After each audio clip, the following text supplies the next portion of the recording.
Hey guys, I'm Spardha and you are welcome back to my channel The Inside Wonder.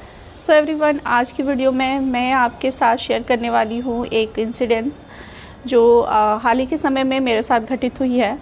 वो क्या है मैं आपके साथ शेयर करूँगी। It's about online shopping. Online shopping तो हम सभी करते हैं और मुझे लगता है कि सभी के यहाँ कम से कम लाइफ में एक बार ऑनलाइन प्रोडक्ट्स ज़रूर आए होंगे और अधिक से अधिक तो हम जितना भी कर सकते हैं मैं खुद करती हूँ और रिकमेंड भी करती हूँ कि अगर आपको बाहर निकलने में थोड़ी सी असुविधा भी हो तो कोशिश करना चाहिए कि चीज़ें जो ऑनलाइन हैं उन्हें भी एक्सप्लोर किया जाए। एंड सारी चीज़ें जो है वो आजकल ज़माने के साथ साथ काफ़ी चीज़ों में प्रोग्रेस हो गया है। सब चीज़ डिजिटल मोड में चल रहा है। ऐसे में प्रोडक्ट्स भी अगर हम ऑनलाइन मंगाते तो कोई इसमें हानि नहीं है। लेकिन अगर आप ज़्यादा करते हैं ऑनलाइन शॉपिंग, मैं बताऊं कि मेरी जितनी भी शॉपिंग्स होती है उसमें 70% ऑनलाइन ही होती है। इसका रीज़न है कि मेरे हस्बैंड को ऑफ बहुत कम मिलता है। सारी चीज़ें मुझे देखनी पड़ती है जो प्रोडक्ट्स लेने होते हैं, चाहे वो कपड़े हो चाहे ग्रॉसरीज, नॉट ग्रॉसरीज आप कह सकते हो कि लाइक किचन आर्टिकल्स जो होते हैं वो सारे कुछ। तो मैं क्या करती हूँ कि मार्केट अभी जैसा आपको पता है कि हम लोग की यहाँ शिफ्टिंग नई है, तो ऐसे में मैं मार्केट को एक्सप्लोर ज़रा कम कर पाती हूँ। तो ऐसे में ऑनलाइन चीज़ों पर डिपेंड हो जाती हूँ। 2-3 एप्लीकेशंस मैं काफ़ी ज़्यादा यूज़ करती हूँ, जिसमें फर्स्ट है फ्लिपकार्ट, दूसरा है मिंत्रा और तीसरा है फर्स्ट क्राई जो कि है दर्शन के लिए। तो फ्लिपकार्ट की फ्रिक्वेंसी थोड़ी ज़्यादा है। मीशो से मैंने 2-3 बारी प्रोडक्ट्स मंगाए हैं और उसके बाद मैं नहीं मंगाती हूँ क्योंकि मुझे लगता है कि थोड़ा डैमेज आते हैं, इसलिए मैं नहीं मंगाती हूँ। लेकिन ये जो फ्रॉड होने वाला था मेरे साथ, जो होते होते रह गया और मैं बाल बच गई, वो है वो मैं ये तो नहीं कहूँगी कि फ़्लिपकार्ट वालों ने किया या किसने किया, लेकिन वो फ़्लिपकार्ट के ज़रिए ही ये प्लानिंग की गई थी क्योंकि जो मैसेजेस आ रहे थे ना फ़्लिपकार्ट की ओर से आ रहे थे। तो चलिए मैं आपके साथ शेयर करूं सो दैट कि आप इस तरह के फ्रॉड में ना फंसो। जैसे मैं बच गई आप भी बचो। और मैं आपको कहूँगी कि हाँ, इस तरह के फ्रॉड्स जो हैं वो काफ़ी ज़्यादा मतलब लोग कर रहे हैं। कई बारी मैंने इस तरह के फ्रॉड्स होते हुए फेसबुक पर देखा है। कुछ लोगों ने वीडियो अपलोड किया था, तो मैं भी अपना एक्सपीरियंस आपके साथ शेयर करने वाली हूँ। बने रहिएगा मेरे इस वीडियो के लास्ट तक। अगर आपने चैनल को सब्सक्राइब नहीं किया है तो ज़रूर सब्सक्राइब कर लीजिएगा। मैं शेयर इसलिए कर रही हूँ ताकि इस तरह के फ्रॉड से आप भी सावधान हो सके। मैं आपके साथ शुरू से ये इंसिडेंट जो है वो शेयर करती हूँ कि कहाँ से इस पूरे कहानी की शुरुआत हुई है। मैं आपको बता दूँ कि एक बार मेरे फ़ोन पर मैसेज आया जिसमें मुझे बताया गया कि मेरे इस नंबर पर, मेरे एड्रेस पर एक वीवो का स्मार्टफोन ऑर्डर हुआ है और ऑर्डर कंफर्म है। ये ट्रैकिंग लिंक है जो आपको दिया जा रहा है, आप यहाँ से अपने ऑर्डर को ट्रैक कर सकते हो।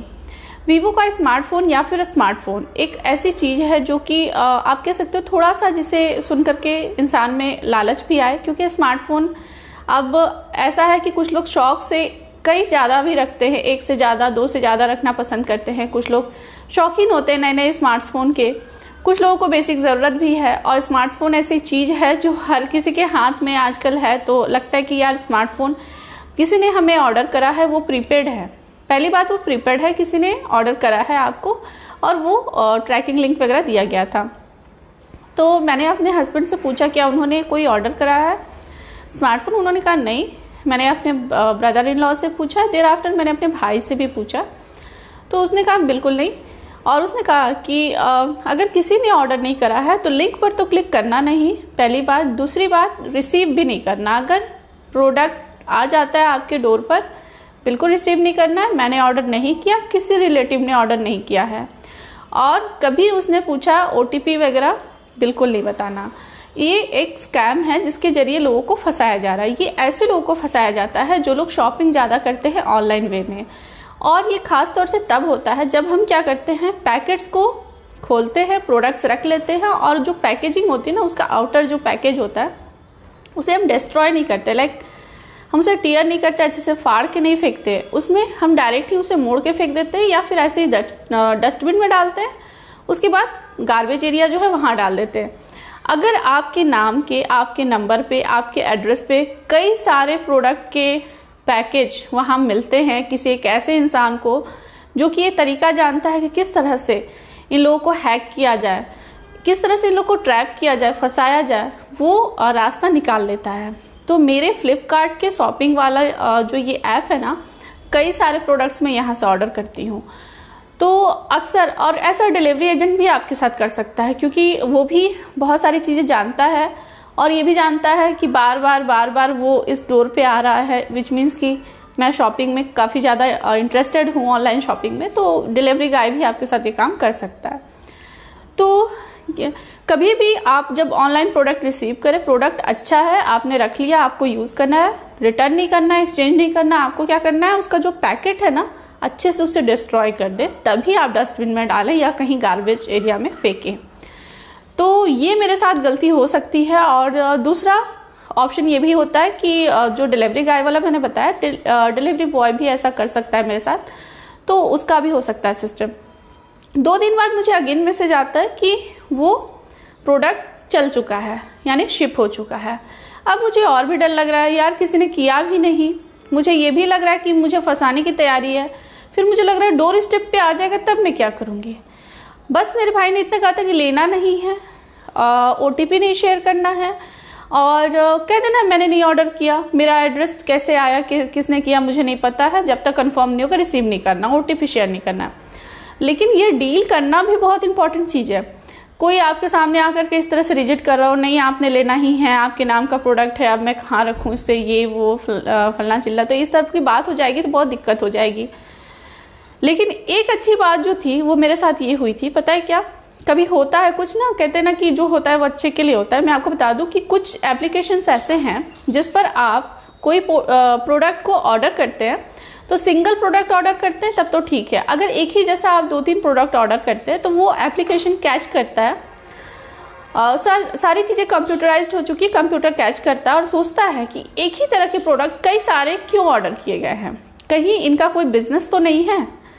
तो इस तरह से मेरे साथ ये इंसिडेंस हुआ था। मेरी जो देवरानी हैं, उन्हें ट्विंस हैं, 2 बच्चे हैं, उनके ट्विंस हैं, और मैंने उन्हीं बच्चों के लिए शॉपिंग करा था। एक ही तरह के प्रोडक्ट्स कई सारे ऑर्डर करे थे, क्योंकि वे ट्विंस हैं तो एक ही जैसे कपड़े पहनते हैं तो बड़े प्यारे लगते हैं। तो इस चीज़ को कंप्यूटर ने कैच किया था और उसने मुझसे एक कुछ सर्वे टाइप करवाया था, जिसमें मैंने कहा था कि not for me, for others. उसने कहा कि जो रिसेंट प्रोडक्ट आपने ऑर्डर करा है वो किसके लिए ऑर्डर करा है, तो it was not for me, for others. मैंने फॉर अदर्स कर दिया था। तो उसने ये मतलब एनालाइज किया कि ये कहीं अपना बिजनेस फैला रही हैं, ऑनलाइन प्रोडक्ट्स खरीद रही हैं और बेच रही हैं। एक ही तरह के कुर्ता, एक ही तरह के कपड़े जो है कई सेट्स में खरीद रही हैं, और वो एक्चुअली उन बच्चों के लिए ही था। कभी कभी क्या होता है, कभी कोई प्रोडक्ट, जैसे मैंने एक साड़ी पसंद की, मुझे अच्छी लगी, तो मैंने सोचा कि चलो सेम साड़ी मेरी मम्मी को भी मैं ले लूँ, मेरी सासू माँ को ले लूँ, मेरी देवरानी को ले लूँ, ऐसे भी हो सकता है ना। लेकिन फ्लिपकार्ट पे ऐसा नहीं कर सकते आप, बहुत बड़ी रिस्क होगी ये, क्योंकि कंप्यूटर इसे ऑब्जर्व करता है कि आपने कहीं ना कहीं कोई बिजनेस रखा है जिससे आप ये साड़ी, इस कैटेगरी की साड़ियाँ ले आकर बेच रहे हो।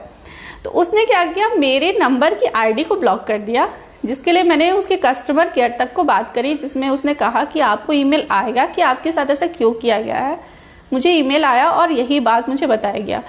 मुझे बहुत बुरा लगा, मैंने गुस्से में कुछ ख़राब रिव्यू भी दिए उन्हें, और ये भी कहा कि मेरे पास कई सुपर कॉइन्स थे जिन्हें मैं यूज़ करती थी। मे बी पॉसिबल कि इन सुपर कॉइन्स के कारण से ही उन्होंने ऐसा किया हो कि चलो इनकी ID बंद कर दी जाए, काफ़ी बचत कर रही हैं ये शॉपिंग करके, जो भी है। तो मेरी ID ही ब्लॉक थी। अगर मेरी ID ब्लॉक थी तो यार मेरी ID से मुझे किस तरह से कोई वीवो स्मार्टफोन या कोई भी अदर प्रोडक्ट ऑर्डर हो सकता है। सबसे इम्पोर्टेंट बात तो ये थी, मैं किस तरह से अपनी ID खोल सकती हूँ, मेरी ID ही ब्लॉक है फ्लिपकार्ट की ओर से। तो मुझे लगा कि जो पूरी जाल को बुन रहा है उसे ये बात पता नहीं है कि इसकी ID ब्लॉक है। उसने मुझे मैसेज डलवा दिया, उसने ये भी डला मैसेज कि हाँ शिपिंग हो गई है। ओके, अब मैं ID कैसे खोलूँगी, क्योंकि मेरी ID तो ब्लॉक है। वहाँ पर मैं अभी जो ID रन कर रही हूँ वो मेरी मम्मा के नंबर का है।